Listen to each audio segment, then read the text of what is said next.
noite novamente, afinal não havia gravação antes, né? Então acho que o principal trabalho aqui, pelo menos eu entendi desse modo, é propor uma interlocução com esse trabalho, né, com esse Artaud, né, com o Artaud de Ivan de Albuquerque e Rubens Correia, porque, como vocês mesmos perceberam, né, há uma multiplicidade, né, de Artauds, né? E eu gostaria então de começar essa intervenção, né, chamando a atenção para alguns elementos que eu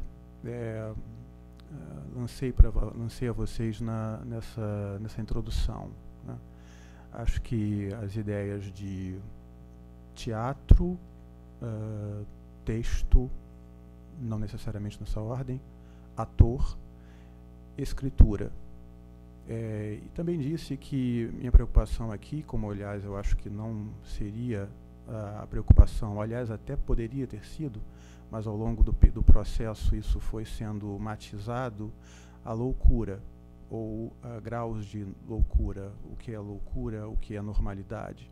Porque, como vocês mesmos viram, né, eu acho que, na verdade, eu estou propondo aqui uma leitura desse espetáculo que vocês acabaram de ler. Aliás, é bastante interessante, porque depois, no debate, outras leituras poderão vir à tona.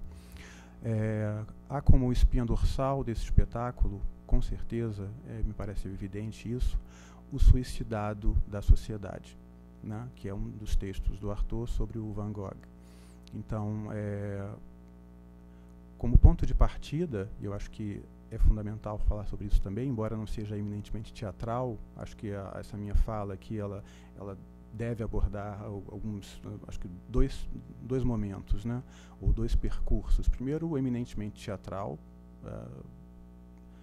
sobre a essência do teatro, ou afinal de contas o que é teatro, ou sobre a questão do drama, ou sobre a questão da cena, mas eu acho que não tem como não apresentar aqui o ponto de partida desse espetáculo, que é a relação com o Museu do Inconsciente.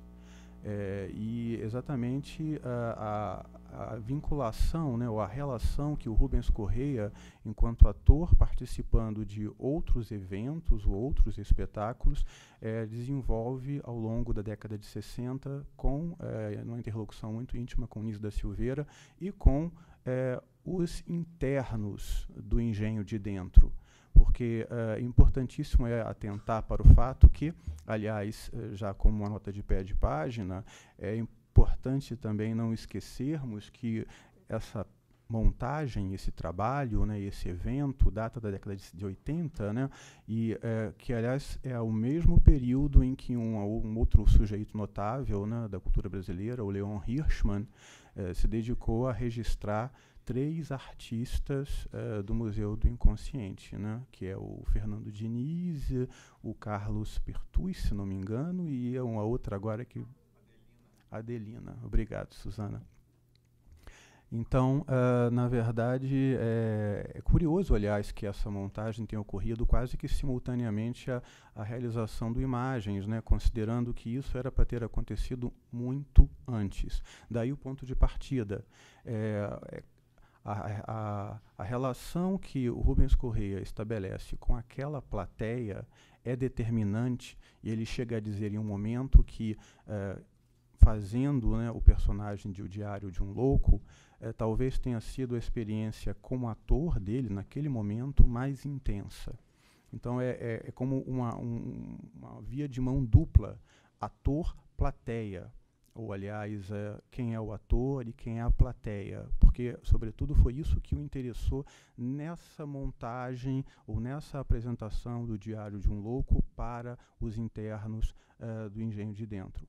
A reação desses internos para com essa montagem. A própria ideia de dissolução entre palco e plateia, me parece que já vem à luz ou vem à tona nessa relação com os internos. E, sobretudo, também naquilo que tange a própria reflexão do Artaud, aí sim, sobre o que ele entende por teatro, que ultrapassa, e isso acho que uma outra definição aqui, ou um ponto fundamental isso aqui, em toda essa conversa, no espetáculo e em todo o percurso do Artaud ao longo das primeiras décadas do século XX, sobretudo a não submissão à palavra escrita. É claro que a gente deve entender sempre isso à luz desse período das primeiras décadas do século XX.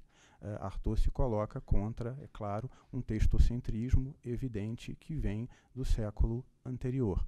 Voltando à relação de Rubens Correia com Nise da Silveira, que data dos anos 60, é importante atentar para o fato também que o próprio Artaud, enquanto nome, caricatura, na verdade, né? Aliás, o grande perigo também de fazer a caricatura de Artaud, a recepção de Artaud se dá sobretudo a partir dos anos 60. Artaud morre nos anos 40, correto? Então, a recepção de Artaud se dá quase par e passo, juntamente com uma, digamos, reformulação, ou não reformulação, mas uma mudança de abordagem para com os internos. E é toda uma discussão que extrapola o ambiente do teatro. Na verdade, essa reflexão, ou retomada do Artaud nos anos 60, se dá em paralelo a essa possibilidade de ver o interno como algo mais do que uma simples coisa, que é, inclusive, como eu disse, a espinha dorsal dessa apresentação, o suicidado da sociedade. Afinal de contas, trata-se de superar a barbárie sofrida por Artaud, sofrida por vários outros ao longo das décadas de 10, 20, e é engraçado que eu estava o tempo inteiro pensando no que também eu poderia falar aqui, e embora tenha vindo à tona, e o próprio Artaud, Rubens Correia os traz, né, os fantasmas, poetas, literatos, como Baudelaire, como Edgar Allan Poe, Hölderlin, né? Todos produtores de texto, mas de um texto que se dispersa, na verdade, né? De um texto que extrapola a própria noção de texto. Eu não tive como não pensar, aliás, o pensamento está me invadindo agora, o meu próprio discurso, né? Porque eu estou tentando formular esse discurso e a imagem dela me vem à cabeça com muita força, e é a Camille Claudel. Na verdade, e não só a Camille Claudel, curiosamente eu vi um espetáculo ano passado, ou ano retrasado, também sobre Camille Claudel, infelizmente agora me foge o nome dos realizadores, da atriz, eu acho que é Adriana, algo parecido, mas me foge o nome, então não posso fazer aqui a referência completa, né? Mas, sobretudo, não apenas essa montagem, como também, aí eu acho que faço já uma referência clara, como vocês perceberam, eu também sou cinéfilo, na referência ao Estação Payssandu, mas há um filme que foi lançado em 2013 e que me parece que não foi muito visto, e eu até posso perguntar a vocês se vocês eventualmente viram. Me refiro a Camille Claudel, 1915, um filme de Bruno Dumont, que é distinto, um pouco bem diferente do Bruno Nutin, dos anos 80, da Isabelle Adjani, que é bastante espetaculoso, né? O filme do Bruno Dumont me veio à cabeça o tempo inteiro enquanto eu estava pensando no que dizer dentro desse evento, né? Sobretudo no que tange a questão do ator, a questão do interpretar, a questão da palavra e do corpo, a questão do texto e do não texto, a questão de um verbal que vai se perdendo e que chega eventualmente a um silêncio, que me parece seria uma das possibilidades de leitura do fim desse texto, olha aí a influência, mas do fim desse evento, né? E aí eu volto à minha premissa original, na verdade, né? Retornando digamos, aqueles duplos que eu apresentei a todos vocês. A ideia, é claro, que eu fiz até agora, né, de um paralelo entre uma releitura, né, do processo clínico, ele vai em paralelo a uma releitura do processo cênico. Não é o caso, e volto a dizer isso, não é o caso de ver o teatro como terapia, ou o teatro terapêutico, embora ele possua também o seu valor. A questão, me parece aqui, é muito mais que tipo de teatro nos interessa, me interessa, interessava a Artaud e interessava a Rubens Correia. E esse teatro, me parece, ele é bem apresentado, ou bem exposto nessa montagem, que ela é dividida em blocos. É claro que eu fiz a minha divisão, até porque, como vocês perceberam, não há um texto, um único texto do Artaud aí. Há uma colagem de textos, né? Há o Teatro e seu Duplo, há o Suicidado da Sociedade, e há cartas, inclusive, né? E depoimentos. Pensando desse modo, a minha ideia é exatamente articular cronologicamente o que foi apresentado, né, de modo não cronológico. E eu vejo, dentro dessa montagem, aliás, a própria ideia de montagem ou de teatro já é o ponto de partida dessa fala aqui. Na verdade, eu gostaria de substituir teatro, e eu acho que isso teria, digamos assim, muito a ver com a própria ideia que o Artaud fazia de teatro. Proponho substituir teatro aqui por evento, ou por experiência. Aliás, em algum momento aqui eu tive que preencher o título dessa comunicação, dessa fala, dessa intervenção. E eu havia colocado em algum momento corpo e experiência Artaud em cena. Na verdade, corpo e experiência, de fato, estão presentes, mas me parece que eu reformularia esse título para o dolorido, a dolorida experiência do corpo-palavra, Artaud em cena. Porque me parece que naquelas dicotomias ou naquelas oposições com as quais eu comecei, na verdade, voltando a elas, seriam teatro-evento, seria o segundo, ator-homem, o terceiro, texto, palavra, que foi exatamente a palavra que eu utilizei, mas eu complementaria com palavra-corpo. E, finalmente, e eu espero chegar lá, escritura versus vivência, que é exatamente o percurso do Artaud ao longo dessas décadas que vão até o final da década de 40, porque, se não me engano, ele morre em 47, correto? Então, voltando a esse movimento, eu quero propor aqui, então, uma articulação com o que a gente vê aqui de cena. Para vocês terem uma ideia, na verdade, a concepção do espetáculo, ou, na verdade, a primeira, digamos assim, corporificação desse espetáculo, para além do Engenho de Dentro, se dá no Teatro Ipanema. Não no Teatro Ipanema propriamente dito, mas no porão do Teatro Ipanema. Então, essa ideia de um deslocamento da cena deve também ser levada em consideração. Fundamental também, me parece, a ideia de uma música não ocidental. É curioso que, em determinado momento dessa montagem, há uma intervenção de Bach, né, da Paixão de Mateus. Mas é claro que isso só a partir do momento em que ele já introduz uma tônica, né, um tom, uma música não oriental.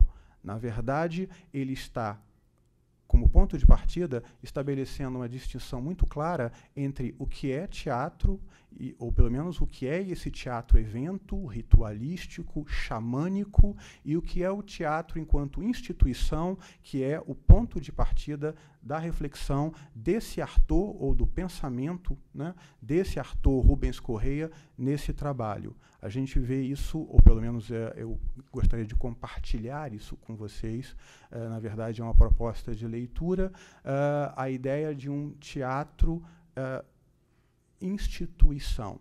Esse teatro instituição, e é claro que peço a vocês que voltem para o que se entendia por teatro até aquele momento, o teatro instituição carrega consigo a ideia de beleza. O teatro instituição carrega consigo a ideia de clássicos. O teatro instituição carrega a ideia de autor-deus, né? E, sobretudo, nos curvarmos perante esses autores deuses, que é exatamente o contexto muito particular do Antonin Artaud.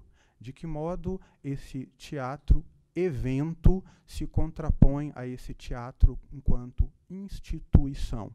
E é claro que, ao longo, vendo esse movimento, ou esse percurso do século XXI, tudo nos fica claro, né? É claro que sabemos que o teatro hoje é plural, há uma infinidade de posições, experimentações, colocações.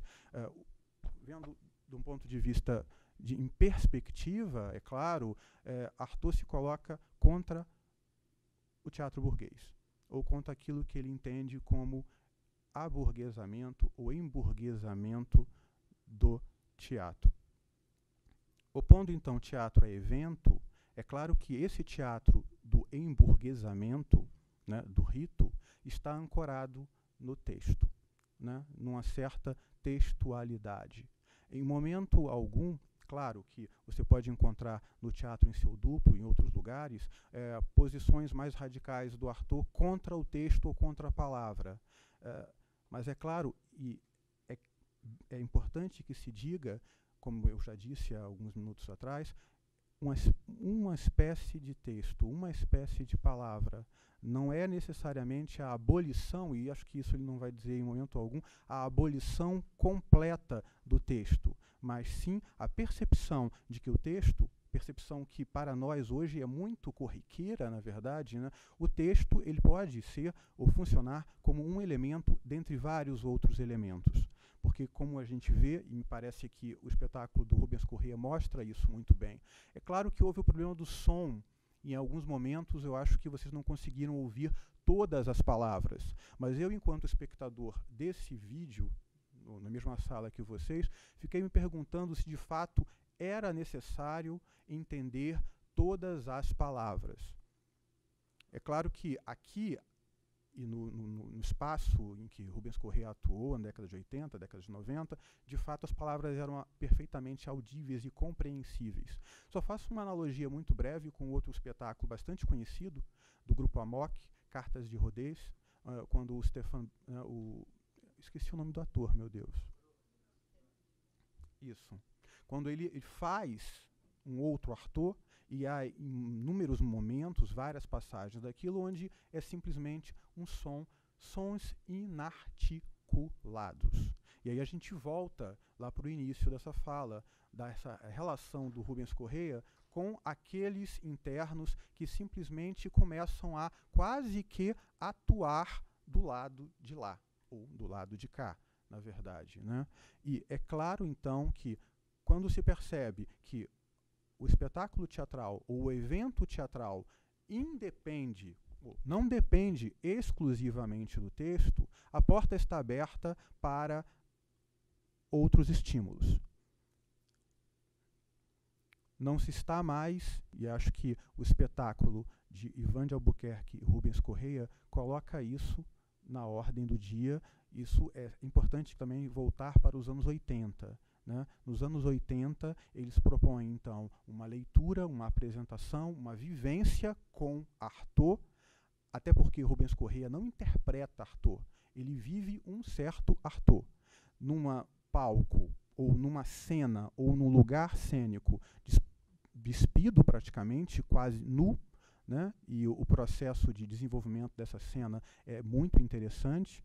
Né? Como, aliás, eu já disse no início, o ponto de partida deveria ser Arthur como o louco, na verdade, e, de fato, até pode-se dizer que ele foi, né?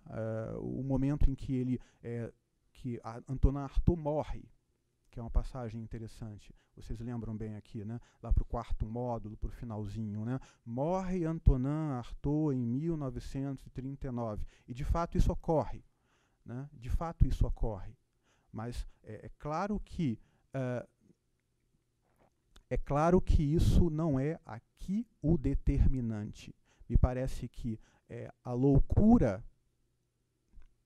dialoga com essa montagem, na verdade, do mesmo modo que ela dialoga com o trabalho de Edgar Allan Poe, de Baudelaire, né, de Hölderlin, como, na verdade,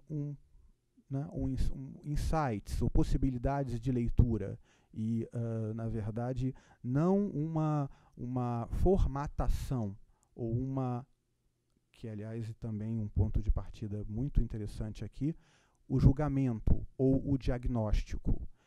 Só para lembrar um texto importante sobre o Artaud, para dar fim ao julgamento, né, do Deleuze, a gente tem aqui, nesse texto, né, ou nessa montagem, nessa proposta cênica, Artaud sendo julgado, Artaud sendo dissecado. Quando eu digo que a loucura pode ser, ou o suicidado da sociedade pode ser a coluna dorsal do espetáculo, na verdade eu coloco a ideia de dor. e a ideia de que Artaud fará o público gritar.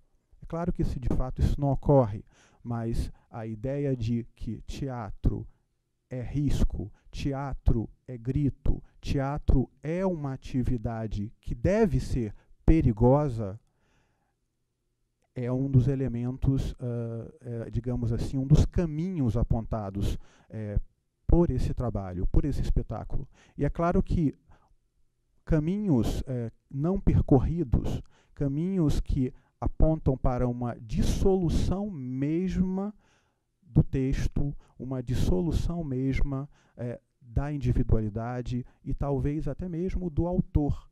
Curiosamente, os anos 60, em termos de intelectualidade ou em termos de correntes críticas, vai apontar também para a morte do autor. Artaud, autor que se fragmenta numa série de possíveis imagens, possíveis figuras que, né, com os quais não serão mais ou não será mais possível se agarrar.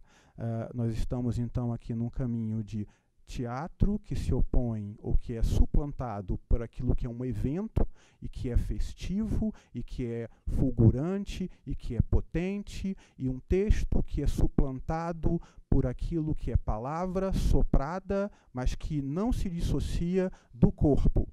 Porque outra questão fundamental aqui, e há uma relação aí direta com cartas e rodeios ou com a própria inarticulação eventual que Rubens Correia desenvolve ao longo de sua fala. Corpo como presença, corpo como voz, corpo como signo. É interessante perceber, na verdade, que ao longo de todo o século XX, e Artaud será fundamental para isso, há digamos assim, um deslocamento dentro dos estudos ou da produção teatral muito grande, é claro que deslocamento sempre muito relativo, entre aquilo que é mimético, né, e aí no caso a paradigma da mimesis, ou pelo menos, na verdade, quase que consequência da mimesis seria o drama. Então, nós não estamos mais nos relacionando com um teatro dramático. Talvez, e me parece muito correto afirmar isso, já com Artaud, já com Rubens Correia, já com esse tipo de teatro, nós estejamos frente a um teatro sinestésico e muito menos racional, lógico, né? Que é capaz de estabelecer julgamentos sólidos sobre X ou sobre Y. É exatamente dizendo textos, ou dizendo não textos, ou dizendo contratextos, que Artaud, Rubens Correia, vai se colocar também como um não ator, e sim como um homem, que aí seria o segundo item que eu pretendo desenvolver aqui. Então, teatro contra evento, né? Ator contra homem. Então não é o ator que importa nessa montagem, mas sim o homem, muito próximo da ideia de literatura e vida. Não é o ator desconectado da vida, mas sim ator substituído por homem. E é claro que pode-se cair nessa armadilha de que Artaud louco, Artaud personagem, que vai alimentando uma coisa e outra. É claro que ao longo do século XX isso será muito trabalhado, né?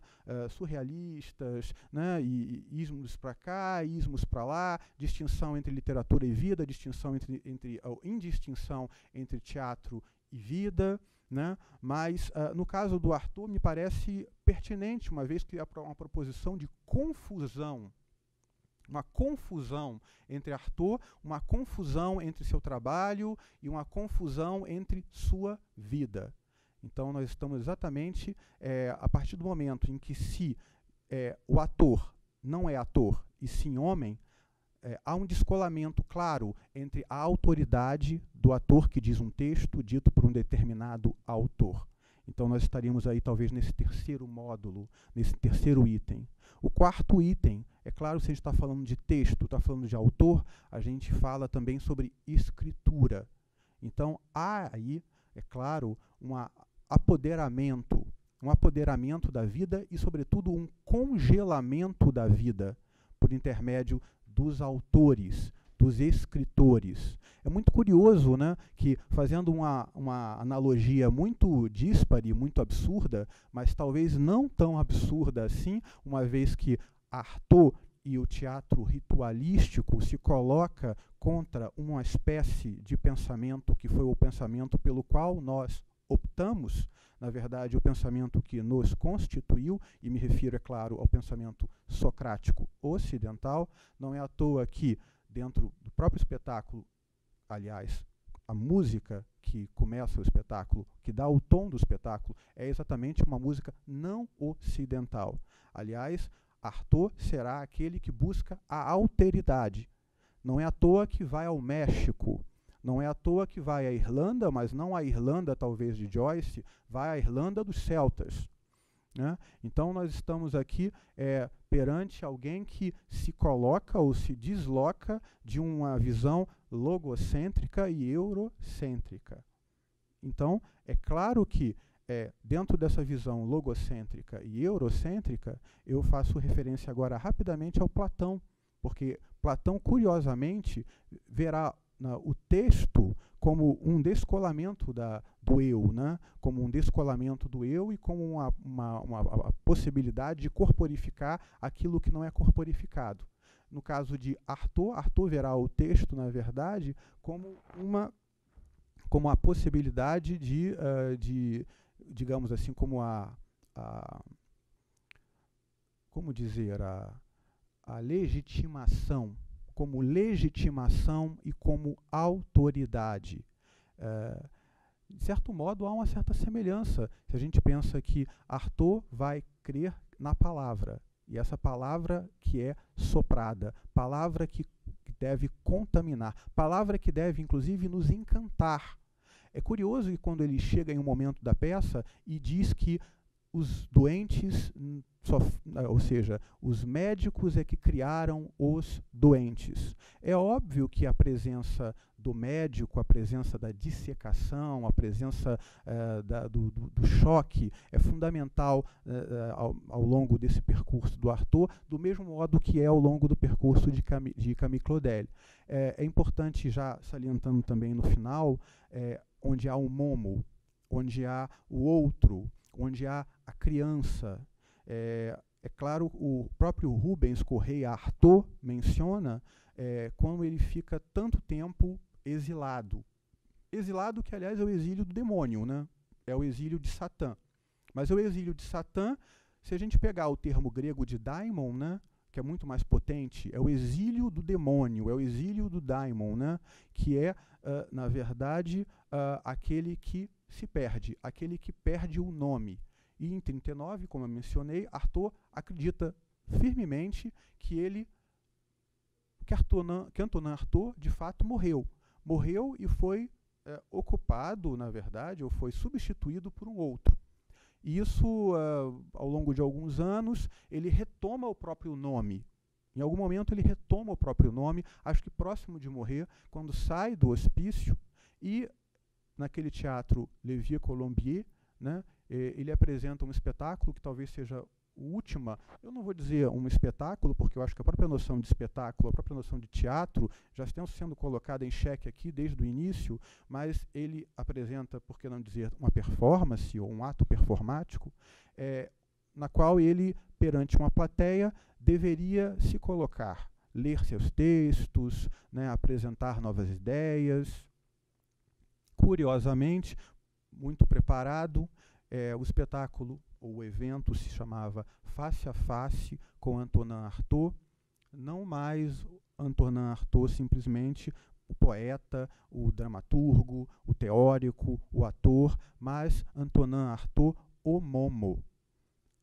E o que se dá? O que acontece durante esse evento? Simplesmente Antonin Artaud não consegue articular. Então, a própria ideia de desarticulação está inerente aí a todo esse movimento, ou todo esse percurso. Claro que pode-se afirmar que isso ocorreu em função do eletrochoque, isso ocorreu em função da loucura ou do tratamento para a loucura, de fato, isso eventualmente possa ter ocorrido. Mas se nós pensarmos em termos de ontologia do teatro do Antonin Artaud, de uma ontologia do teatro da crueldade, palavra que até agora eu acho que, embora eu tenha mencionado o livro, não a utilizei aqui, considerando que crueldade aqui não tem nada a ver com aquilo que se entende pelo termo. Crueldade aqui, na verdade, é talvez um teatro legítimo, um teatro real, um teatro íntegro, um teatro que não compactua com o mercado, que não compactua com o espetaculoso, o espetacular. Não é verdade? Então a gente está falando aqui de um outro teatro que, no momento em que Artaud pensa esse teatro, ou propõe esse teatro, ele talvez não se encontre ao seu alcance, né? A própria ideia de deslocamento, essa ideia de um teatro que se perde e que se encontra, de uma proposta cênica que, né, como a gente vê aqui no Ivan de Albuquerque e no Rubens Correia, que propõe uma outra leitura, né?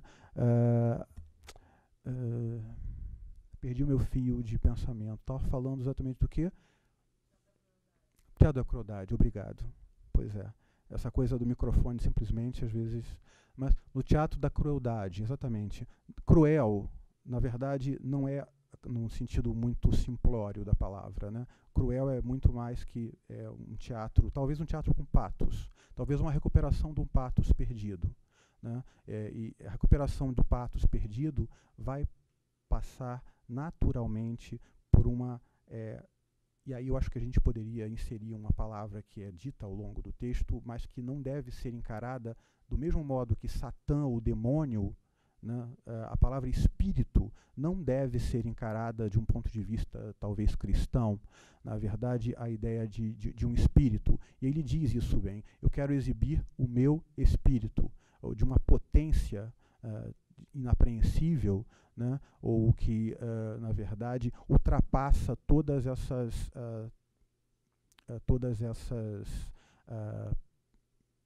esses limites, né, todos esses limites, e que sejam inclusive os limites do texto, ou que sejam inclusive os limites do signo, porque falando sobre a questão do eletrochoque e da impossibilidade, era aí que eu estava, era aí que eu queria, na verdade, não no cruel, mas a impossibilidade. Cheguei, retomei o pensamento. Pois é, isso acontece. Então, na verdade, a ideia de um teatro impossível, de uma impossibilidade. Me parece que a grande questão aqui é que esse teatro ele é impossível, essa fala ela é impossível. Do mesmo modo que falar ou ler Artaud talvez seja impossível.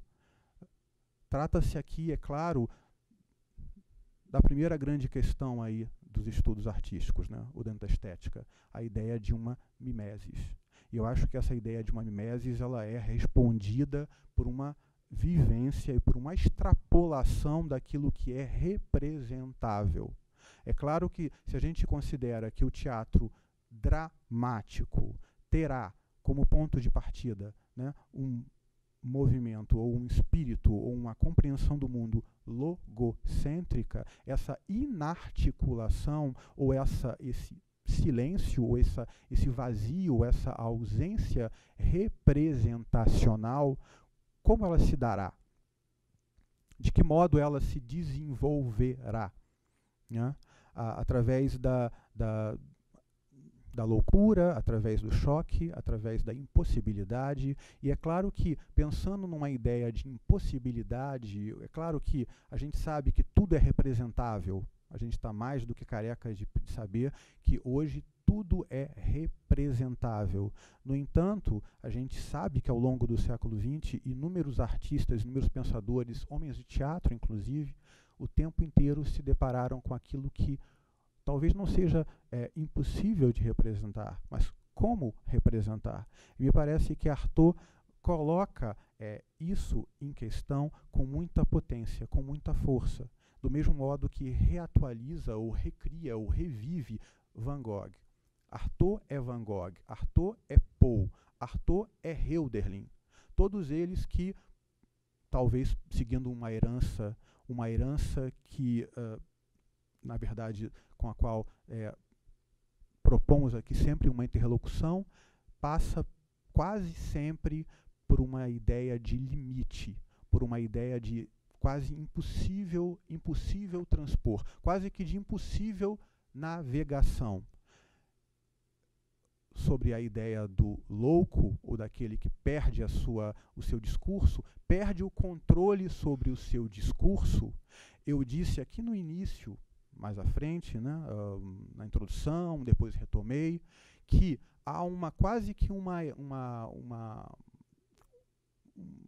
linha, um fio que liga o Diário de um Louco, do Gogol, Artaud, né, do Ivan de Albuquerque e Rubens Correia, e o último grande espetáculo do Rubens Correia. Me refiro aqui, O Futuro Dura Muito Tempo. Do mesmo modo que eu disse que seriam 3 loucos, na verdade, nós temos aqui 3 possibilidades de pensar o mundo e de como esse, na verdade, também suicidado da sociedade é um elemento recorrente. Diário de um Louco, Gogol, burocrata que perde o seu sentido no mundo. Antonin Artaud, aquele que é o suicidado da sociedade. E é importante que volte para a palavra suicidado, né? Ele não é assassinado, nem comete suicídio. Ele é suicidado. Do mesmo modo que Van Gogh, do mesmo modo que esses vários outros que ele menciona ao longo da peça e ao longo de seu pensamento. E, por fim, Louis Althusser, filósofo marxista, né, conhecido, pensador consagrado, que termina por assassinar a esposa da década de 80, no início da década de 80. Rubens Correia participa monta esse texto e faz o papel de Louis Althusser. Aliás, a montagem é de um grande encenador, não sei se era carioca, mas que faleceu já tem acho que umas 2 décadas, acho que teve um aneurisma, acho que era o Márcio Viana. Alguém lembra do Márcio Viana? Em todo caso, o Márcio Viana levou ao palco, levou à cena esse espetáculo, e aí eu de novo desconfiaria da palavra espetáculo, desconfiaria da palavra teatro.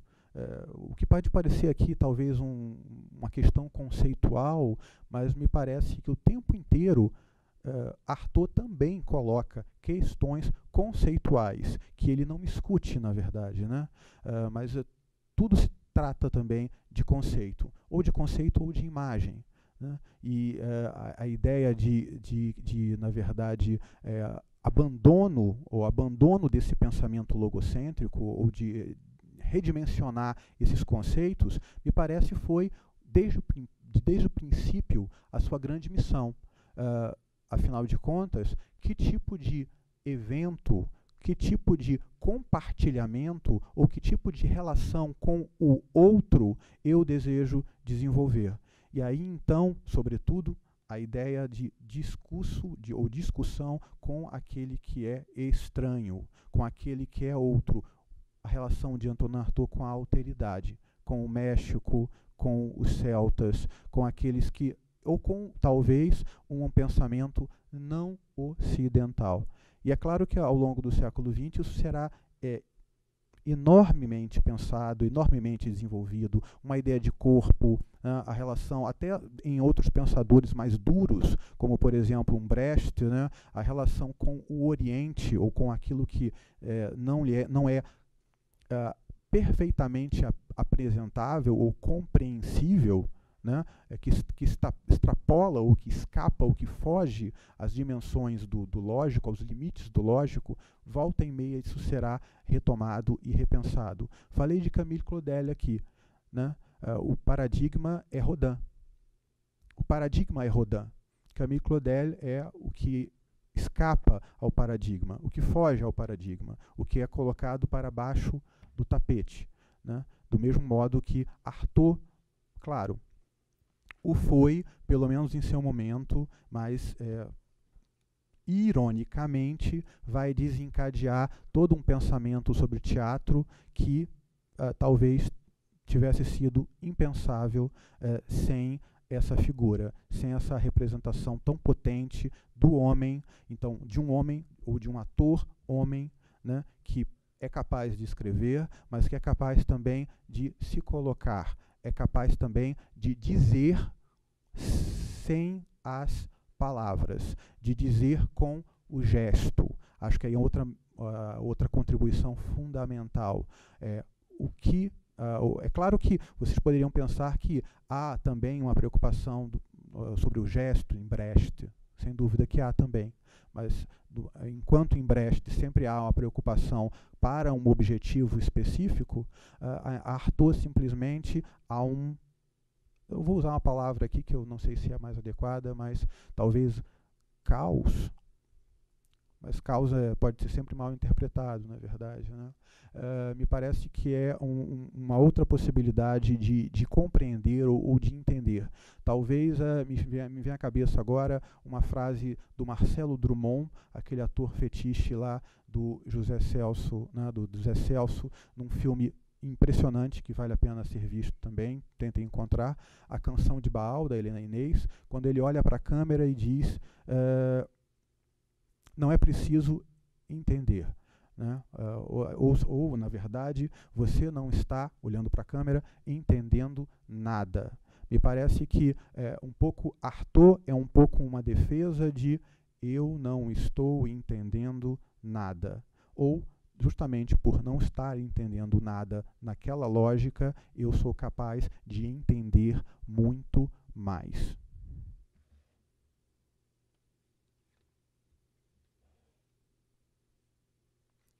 Com isso, a gente chega, se não se trata aqui de um entendimento, de uma apreensão, de uma compreensão do mundo, opta-se então pelo afeto, que me parece é a grande questão levantada. E aí sim há uma união muito profícua entre Nise da Silveira e Antonin Artaud, uma política dos afetos.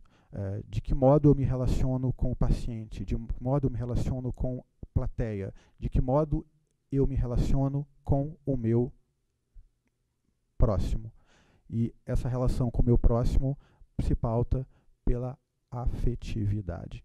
Então, se há teatro suplantado por evento, se há texto suplantado por palavra, corpo, se há ator suplantado por homem, se há dor como espinha dorsal dessa estrutura, talvez a grande palavra que possa definir, né, essa relação de Artaud, ou essa relação de solidariedade ou pena, como apontada no depoimento de Anaïs Nin, seja uma política dos afetos.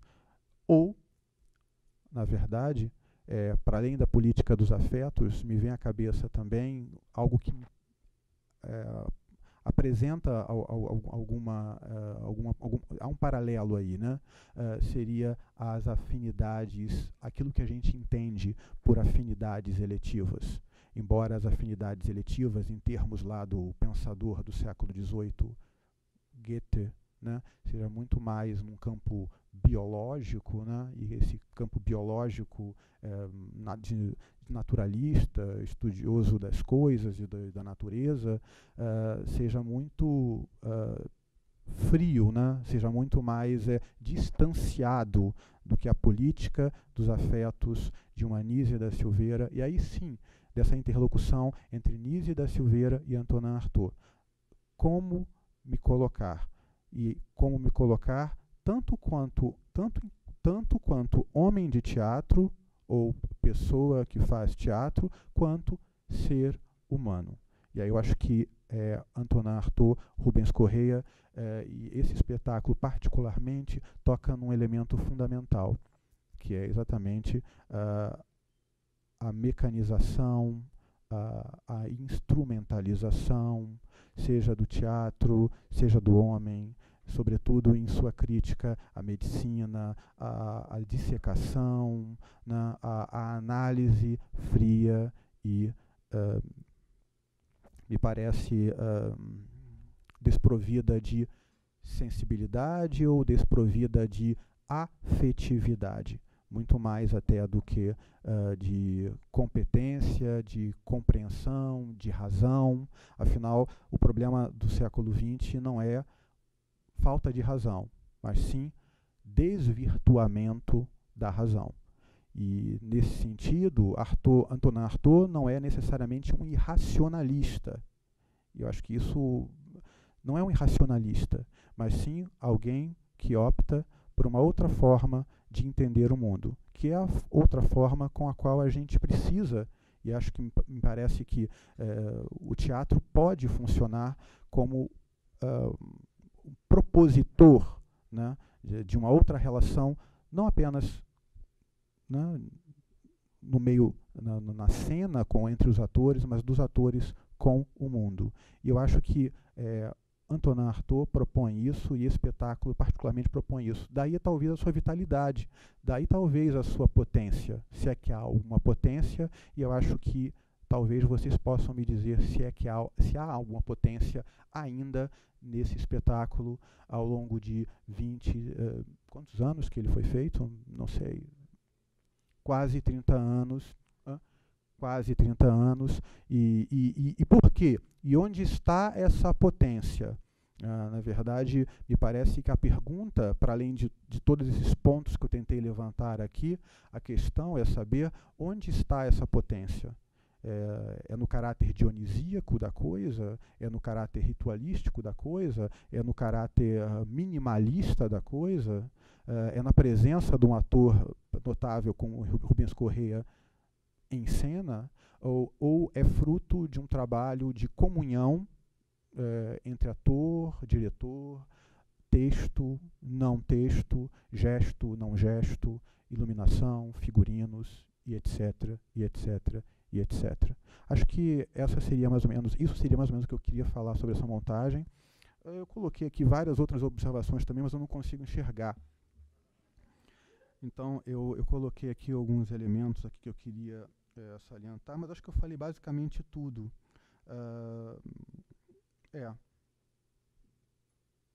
Língua e pensamento, contra a caricatura de Artaud, né? Essa ideia de um grito a ser obtido, né, pelo... Palavra que eu acho que eu já devo ter mencionado aqui também, a ideia de xamã, né? Porque, na verdade, isso é muito, muito claro, né? Rubens Correia, Artaud, xamã, aquele que reencanta o mundo. Eu não estou usando aqui qual foi a expressão que ele usa exatamente? Dos médicos e dos pacientes, feiticeiros e enfeitiçados. Feiticeiros e enfeitiçados. Eu prefiro, na verdade, dizer que Antonin Artaud reencanta o mundo naquela acepção do sociólogo alemão Max Weber. Porque o Max Weber, né, pensando aí exatamente esse mesmo processo de constituição de uma razão ocidental, né, o mundo se desencantou. Antonin Artaud propõe um reencantamento do mundo. E nesse aspecto, me parece que tanto Antonin Artaud quanto Artaud, de Rubens Correia e Ivan de Albuquerque, permanecem ainda como, acho que, grande tópico de pauta, fundamental ainda para a discussão e para o pensamento do que está por vir, né? Porque também disso se trata, né? De pensar o que está por vir. Eu acho que é basicamente isso que eu queria falar. A gente continua a conversa com o feedback de vocês sobre também essa montagem. Afinal de contas, a gente viu junto aqui e eu tentei propor um pouco essa leitura, minha leitura desse espetáculo. É isso, basicamente.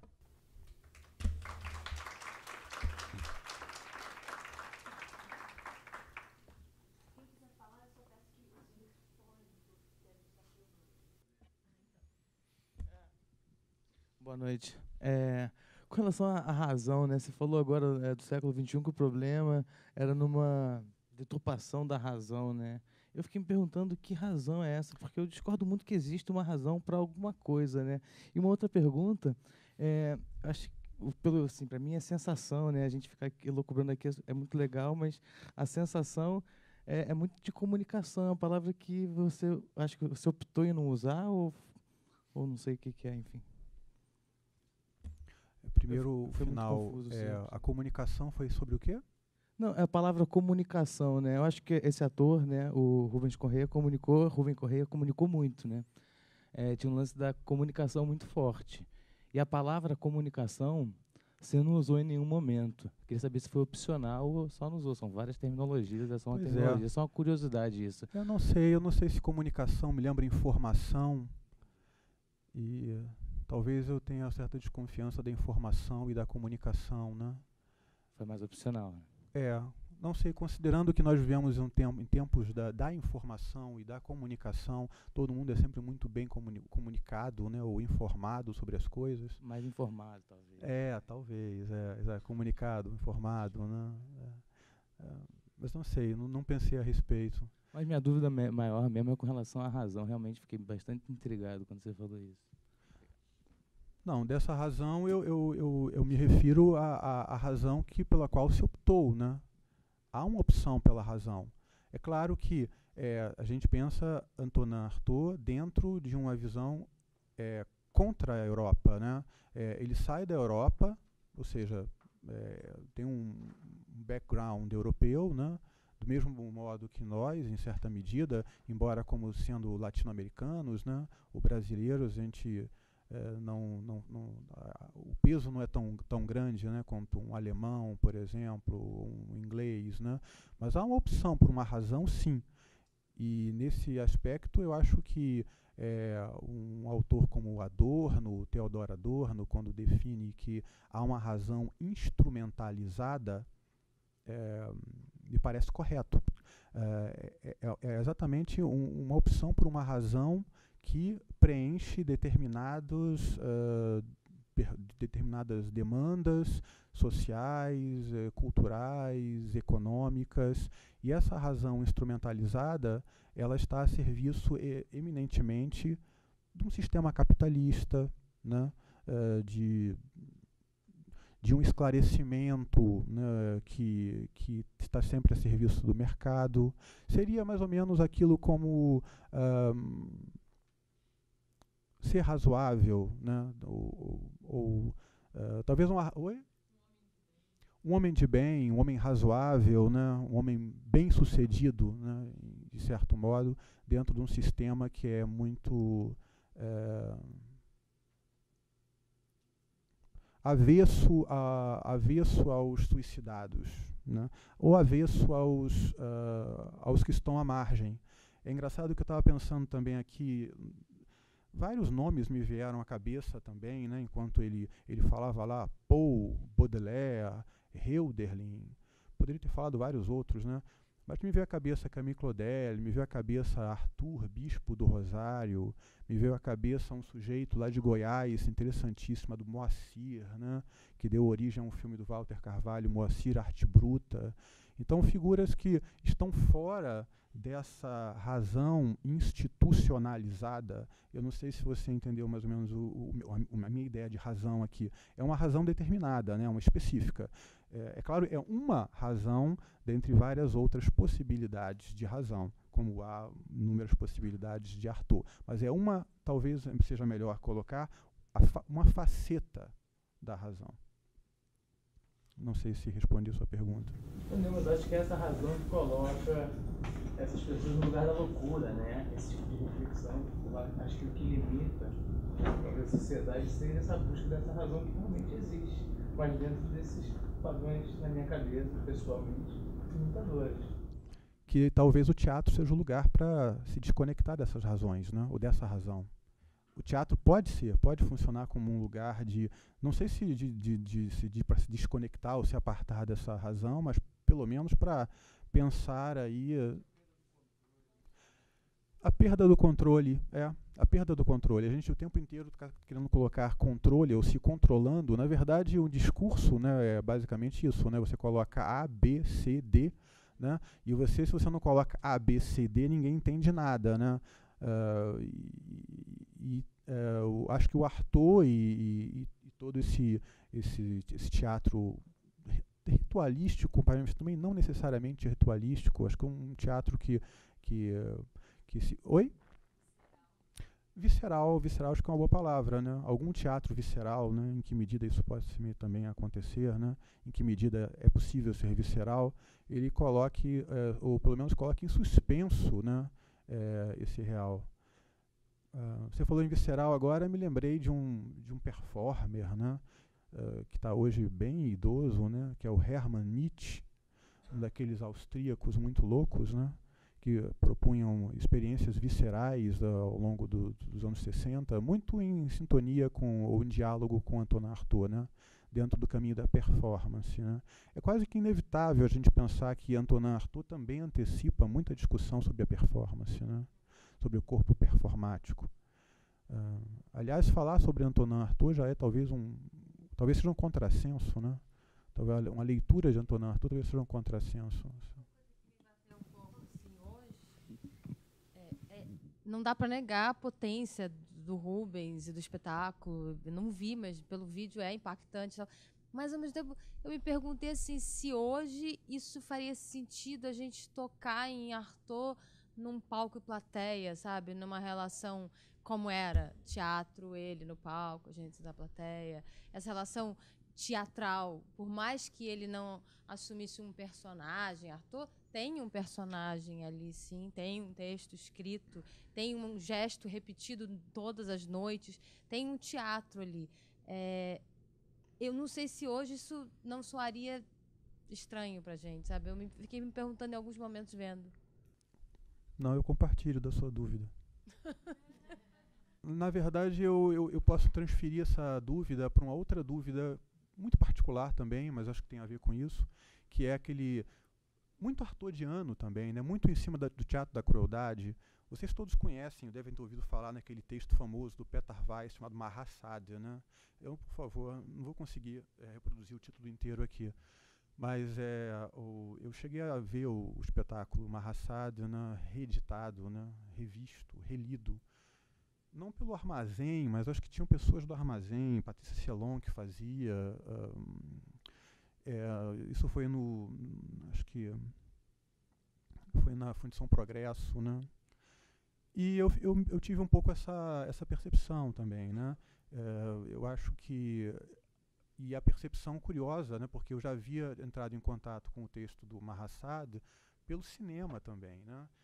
Pela mediação que a gente tinha. Porque eu não vi o Peter Brook fazendo Mahasádhya.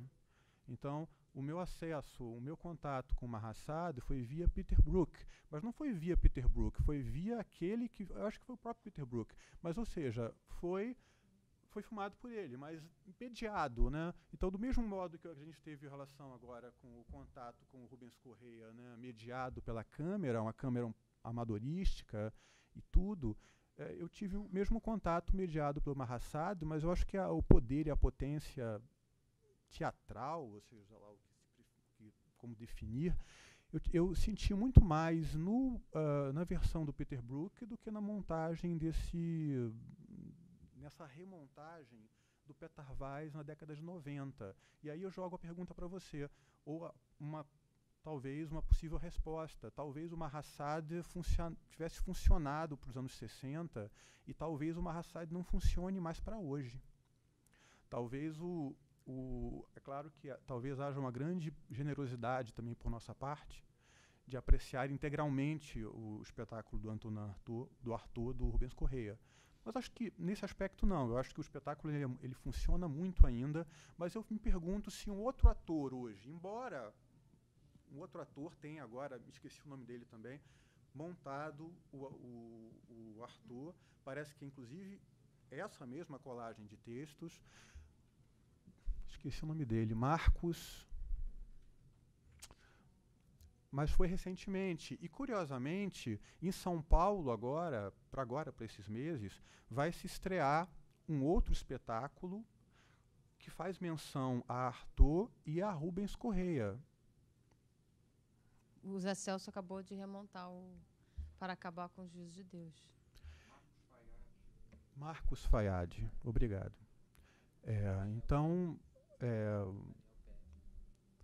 Então, eu acho que a tentativa... É claro, Artaud sempre é revisto ou relido. A questão é se permanece a potência ou se nos serve ou não nos serve, não sei. Não, só completando, assim, talvez essa montagem na época, como peça histórica eu adorei ver, assim, achei lindo. Mas eu fico pensando que naquela época aquilo causou uma ruptura com a plateia. Aquilo era muito impactante, as pessoas não estavam preparadas para ver aquilo tinha uma potência muito grande por conta disso, que hoje para a gente já não causa. Eu vendo hoje, o que é dito, o texto, era muito mais importante para mim do que a forma como ele estava se apresentando, porque o que é dito é totalmente pertinente até hoje, não perde pertinência nenhuma. Mas a forma dele fazer, por mais lindo que fosse, porque é lindo ver o Rubens Correia fazendo, é que não me dava esse link com o que era dito. Né? Uma grande ironia você dizer isso. Vamos lá, microfone. Então, eu vi o espetáculo e era muito impactante, porque a gente entrava pelaquele corredor dos fundos do Teatro Ipanema. Então, os espectadores, imagina hoje em dia com esses problemas de incêndio, né? Isso era que nem andar no porta-mala do Fusca, né? A gente entrava ali, descia aquela escada, aí já era um espaço físico completamente diferente. Aí entrava esse som e o que vinha antes era uma sombra, que ele vinha ali, tinha um refletor colocado, então chegava a sombra, depois vinha o Rubens. E era avassalador. Ele tinha uma missão com esse espetáculo. Era uma ordem da doutora Nise e ele cumpriu e era incrível. Esse espetáculo é ao ar livre, por isso que a sonoridade também é ruim. É num anfiteatro que tem em Ribeirão Preto. E era um VHS que depois passou para DVD e aí o som vai indo embora. E o que eu fiquei muito impressionada hoje é que eu detesto teatro filmado. Eu detesto teatro filmado, eu detesto microfone. Mas, assim, o espírito com o qual o Rubens habitava esse Artaud estava todo aqui dentro dessa sala hoje. Eu peguei em alguns momentos completamente emocionada. E é uma coisa horrível. Né? A qualidade é muito ruim, mas tinha um espírito do ator Rubens Correia, que era uma coisa... Nossa Senhora, a gente não perde quase nenhuma palavra do que ele fala. Tamanha articulação, não só do aparelho fonador, como das ideias dele. Né? Então, eu não sei se hoje estaria velho, porque o que mantinha esse espetáculo era esse espírito. Entende? Certamente ele não faria, até porque nesse espetáculo, não sei se vocês viram, que como era o ar livre, teve uma hora que passou um avião. E aí ele fazia isso em todas as sessões, acontecia alguma coisa, ele pegava o Rubens e era um ator muito vivo. Nessa época, o espetáculo já tinha 6 a 7 anos de montado. E ele continuava fazendo. Então, ele ia... Aí era muito difícil, né, de fazer ao ar livre, um anfiteatro. Não tinha essa coisa mais especial que era moderna, inclusive, para os dias de hoje, o que eles fizeram ali, né?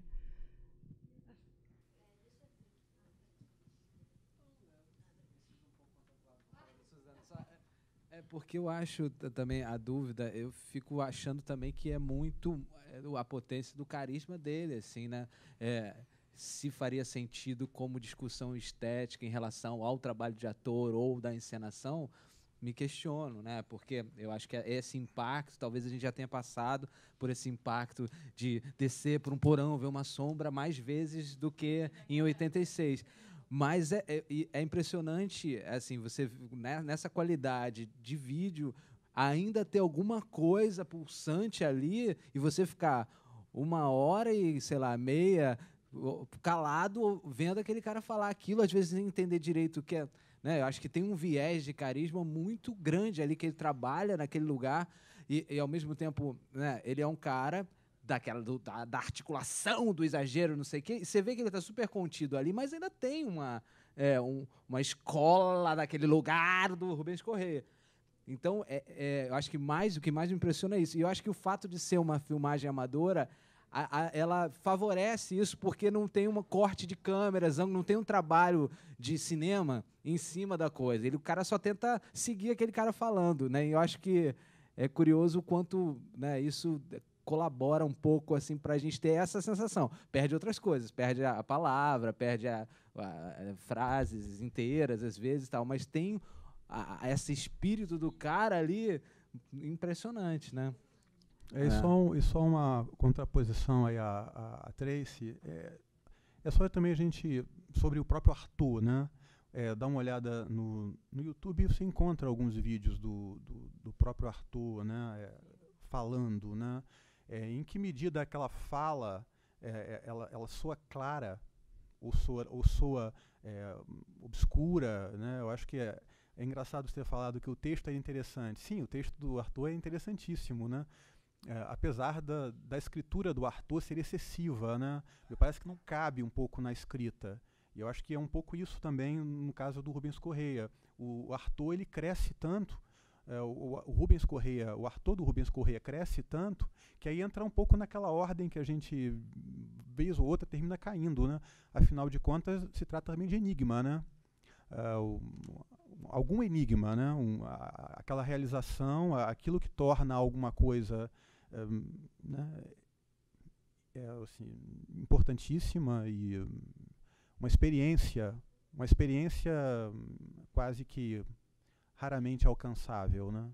Não sei. A Suzana viu a que a gente assistiu e eu assisti a versão que fizeram há tempos atrás com o mesmo texto, com o Marcos e Fayad. E acho que eu posso dar meu depoimento muito similar ao Léo, porque vendo pelo vídeo eu me senti muito mais impactada pela presença do ator no vídeo do que ao vivo pelo Marcos. É engraçado porque ele optou, ele não trabalha com a mesma sequência de textos, são os mesmos textos, mas a sequência é diferente. E eu lembro que na época, quando eu assisti, eu fiquei me perguntando assim, será que o Arthur gostaria desse trabalho? Porque eu fiquei pensando sobre a questão de colocar o texto como uma coisa muito importante. E eu ouvia muito mais o texto. E aqui é exatamente o mesmo texto, mas parece que tem algo que vai para além do texto. Quando eu vejo em vídeo, então eu fico imaginando na presença, assim. E eu lembro que o que eu não gostei da montagem atual foi que foi para um lugar muito ilustrativo, a ponto de ter que mostrar o quadro do Van Gogh no final, assim, falar do quadro e mostrar o quadro. E aí eu falei assim, nossa, alguma coisa me incomodou ali nesse sentido, porque fiquei pensando mesmo no que a Tracy falou de, o Arthur trabalha com diversas questões da potência, de diversas formas de estar potente na cena, da não supremacia do texto. E aí uma nova montagem com o texto do Arthur, eu falei assim, como ouvir Arthur hoje em dia, depois de tantas coisas que já surgiram, de tantas experiências cênicas, de tantas performances, quando eu coloco a palavra do Arthur em cena, ainda é a palavra do Arthur que prevalece? Assim, ou será que a palavra do Arthur pode vir modificada pelo que ele queria, por outras coisas que não a própria palavra dele? Aí eu fiquei refletindo sobre isso. E aí, vendo essa montagem, que eu não sabia que era dos mesmos textos, eu percebi que ele usa o mesmo texto, mas mesmo colocando o texto como foco, eu acho, que ele é muito bem falado, muito bem articulado, como você falou, existe até pelo vídeo você vê que existe uma coisa mais mística ali dele. E aí fiquei fazendo essa comparação, assim. Não sei se alguém teve a oportunidade de ver o espetáculo que eu vi e pensa diferente, porque isso pode acontecer. Eu vi que muitas pessoas gostaram e se sentiram muito tocadas com esse novo espetáculo, mas no meu caso isso não aconteceu, assim. Eu acho que o Rubens ele não coloca o texto como foco, né? Eu não acho que é pro ator que ele assim, o tipo de ator que ele, como ele trabalhava com texto era diferente do que ele faz aqui. Acho, sim, né? Então isso talvez o texto aparece porque é potente, mas não é o foco, eu acho, para ele. Me parece. Foram 5 meses de ensaio, né? E é engraçado que a construção, a relação com o texto é outra, né? Até porque não é um texto. São textos, uma variedade imensa de textos. E esses textos foram entrando. É curiosa a opção aí do Marcos por uma outra ordem. Acho muito louvável, inclusive, ele propor uma outra ordem, né? Porque, do mesmo modo que a minha observação sobre o Petar Weiss, me parece que talvez o Mahasad funcionar não é uma boa palavra, mas funcione hoje de uma outra maneira. Aí eu acho que talvez seja o caso da releitura, de como ler o Petar Weiss, ou de como ler ou como ouvir o Artaud. Eu comungo um pouco do que o Felipe falou, né? Exatamente a ideia de... Eu gosto muito disso. Eu vi essa montagem no aparelhinho, eu estava falando com a Daniele, no aparelhinho de DVD para criança, Tectoy, né? Com um fone de ouvido. E isso, eu me emocionei com aquilo, né? Eu acho que... Eu até fico me perguntando se o Artaud gostaria de ter a Paixão de Mateus do Bar no espetáculo também, não sei. Mas, em todo caso, eu acho que é profundamente... ele te emociona, né? Te emociona, acho que, explorando vários aspectos. Eu acho que o que você salientou é um dos mais notáveis. O Rubens Correia, sendo um ator de texto, particularmente me interessa muito mais aí o que ele não diz do que ele diz, ou pelo menos o que ele diz e a gente não entende. E eu achei muito positivo hoje, porque com o fone de ouvido lá no meu aparelho, eu consegui captar tudo. E aqui eu tive um pouco de dificuldade de entender algumas palavras, e eu achei estimulante isso. Tão estimulante quanto a minha relação com alguns textos propositalmente, né, obtusos, né, obtusos não, lacunares, do Beckett. E aí, é claro, aí é uma ironia, talvez a principal de todas, a maior de todas as ironias, né? Talvez o meu fascínio agora com o texto, com a montagem do Artaud também tenha se dado pelo estímulo intelectual. Não sei também se seria o caso, se isso agradaria necessariamente o Artaud, né? Mas se a gente considera que corpo e palavra não deveriam ser dissociados, por que não também, né, o intelectual? Não é o caso, acho que a questão aí é menos de propor uma dicotomia, né, mas propor aí uma superação dessa dicotomia. E dentro de superação dessa dicotomia, eu acho que a leitura que o Deleuze faz do Artaud e mesmo o Jacques Derrida, naqueles estudos clássicos, né, a escritura e a diferença, e o crítica e clínica, que ele toca no Artaud também, são muito pertinentes, né? É claro que não quis entrar nesse mérito para tratar de filósofos falando do Artaud. Acho que é muito mais pertinente aqui a montagem falar sobre o Artaud e alguns pontos que a montagem suscita, que nos suscita, para que podemos, então, levantar essas questões que acho que vocês todos aqui já desenvolveram, né? E eu acho que aí na verdade, uma obra em aberta, né? Uma obra aberta. Na verdade, durante muito tempo foi considerado... A abertura era pequena, né? Tinha a abertura da repetição, né? Mas a abertura, na verdade, ela era pequena, né? No século XX, eu acho que vai fazer o favor de abrir bastante aí, né? Essa experiência. Assim, falando em superar dicotomias, tem uma coisa que eu fiquei um pouco na cabeça durante a sua fala. Você falou em momentos de desconfiar da palavra teatro. E eu também acho que a gente devia desconfiar dessa desconfiança da palavra teatro, porque a gente acaba né, corre o risco de acabar pensando, quando a gente fala em teatro, a gente está pensando num teatro que segue determinadas regras ou que não comporta essa ampliação da noção de teatro que desde antes do Artaud, né, assim, se a gente for pensar, né, é um abismo, e pensando cada vez mais para trás, né, a gente vai ver que dá para ir muito para trás pensando numa ideia aberta de teatro, assim. Então eu desconfiaria dessa desconfiança com relação à palavra teatro, até assim a ideia mesmo de teatralidade, né? Qualquer ritual tem a sua teatralidade, né?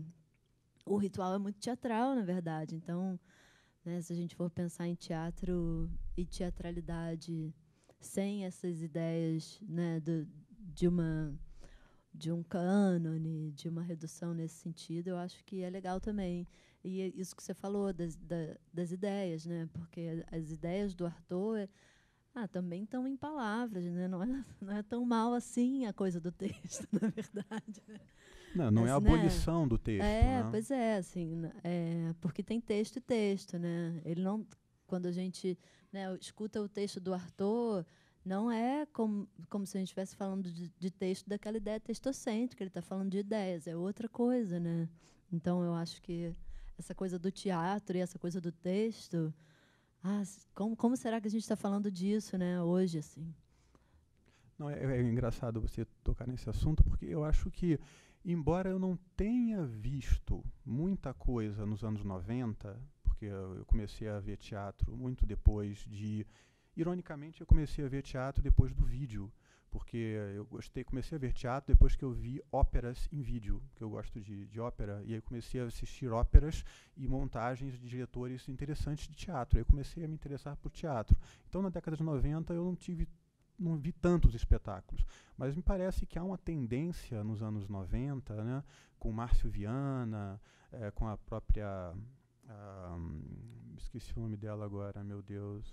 Bia Lessa, nossa, tirou da minha boca aqui, a Bia Lessa e tudo, que fazem um movimento de levar para o palco textos que não são necessariamente teatrais, né, que, no final das contas, é o início disso que a gente está falando aqui em termos de Brasil, em termos de Rio e São Paulo, né, mas que... E também, ironicamente, naquele momento não se ficava se perguntando muito sobre isso, né? Talvez a desconfiança não estivesse tão caricaturada ou tão institucionalizada. Talvez sim, mas me parece que também... eu costumo brincar dizendo que eu não gosto de teatro, não gosto de literatura e não gosto de cinema. É claro que não gosto de teatro, não gosto de literatura e não gosto de cinema, sempre tentando contextualizar ou explicar por que eu não gosto de teatro, nem de cinema, nem de literatura. É sempre um certo teatro, e me parece que quando a gente opta por esse teatro, a gente está dizendo não a um outro tipo de teatro. Acho que um pouco mais nesse sentido também, a questão da desconfiança, né? E que é claro que o teatro mais comercial sempre vai ser mais tradicional, não necessariamente, né? Não necessariamente, mas acho que é uma questão também de posicionamento político, né? Sobre, afinal de contas, o que a gente quer como teatro, né? Como quer como cinema também, mesma coisa, né? O que quer como literatura, não sei. Eu vou também dar meu depoimento, que eu assisti os 2 espetáculos, né?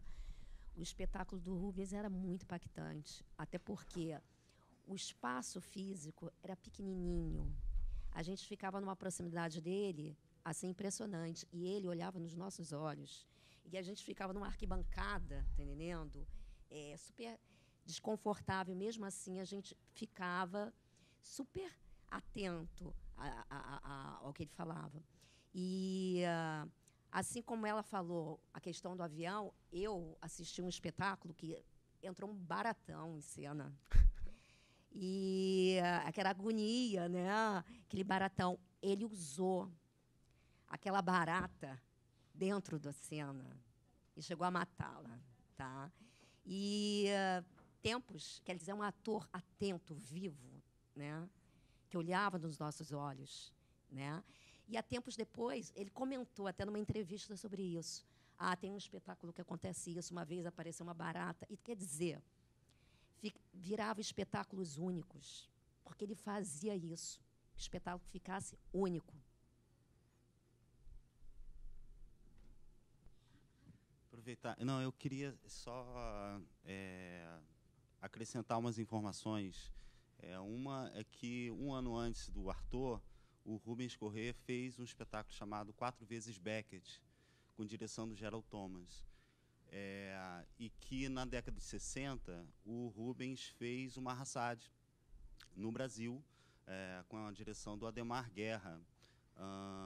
É dessa época também um texto da Susan Sontag, defendendo a montagem do Peter Brook, que tinha, na verdade, defendendo o próprio texto do Peter Weiss, que tinha sido acusado de subliteratura. Né? E a Susan Sontag, no texto dela contra a interpretação, ela defende, na verdade, a legitimidade da teatralidade, né? De que o texto do Peter Weiss é um texto teatral, não é um texto literário, né? É uma outra modalidade de texto. E uma outra curiosidade também é que o Artaud, no filme Napoleão, do Abel Gance, ele faz o Marat, que depois aparece na peça do Peter Weiss. Enfim, eu só queria acrescentar essas informações, na verdade.